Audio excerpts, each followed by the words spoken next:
She gets thrown outside by the robbers, but she doesn't run away. Instead, she's crawling back inside desperately. The leader thinks this is weird. He rushes over to help her up, but suddenly the woman loses control of her body. She starts shaking uncontrollably. That's when the robber realizes she has agoraphobia. She literally can't leave the house. The leader takes advantage. He demands to know where the money is. Under all this pressure, she tells him the location. The leader brings her back inside. He goes straight down to the basement for the money, but the stairs suddenly retract on their own. They're both trapped down there. Next second, she closes off the basement exit. The tables have turned just like that. Now she's in control of everything. Then she locks the front door, walks over to the tied-up robber. He's freaking out, apologizing. She doesn't even pause. She just drags him to the basement entrance and pushes him down.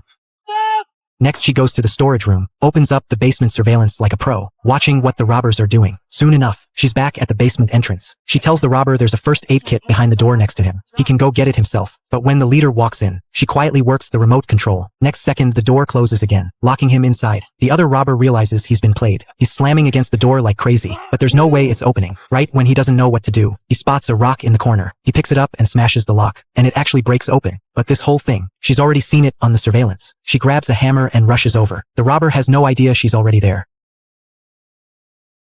After dealing with that problem, she opens up a wall painting. Through the glass, she can see the room where the leader's locked up. She picks up the microphone, presses the button. Next second, the other robber drops into the room. The leader thinks the exit is in there. He's frantically slamming the door, but the heavy metal door won't budge. The man's mind is starting to break. He has no idea what this woman is doing. He's losing it, punching the walls randomly. That's when the speaker on the wall comes on. She demands he put on the shirt in the drawer. The leader is totally confused, but to figure out what she wants, he reluctantly puts it on. Soon she gives him the answer. Turns out the stepfather abused her since she was little. And this shirt, it belonged to the stepfather. That's why she developed this mental illness. Since then, every man who tried to hurt her got buried in the basement. The leader learns the truth. He's completely hopeless now, but right at this moment, she calls the other robber over, secretly gives him a weapon, tells him if he takes out the leader, he can leave. But while the guy's hesitating, the leader senses something is off. He straight up grabs the weapon, uses the partner to threaten the woman, demands she let him out. In the end, she goes soft. She actually opens the door, but she didn't expect this. The leader doesn't leave. Instead, he gets gasoline, planning to burn down the house. Luckily, she notices in time, rushes out to stop him. The two immediately start fighting, but she's no match for him. She gets knocked down pretty quick. The leader throws her on the bed, rips off a piece of bedsheet,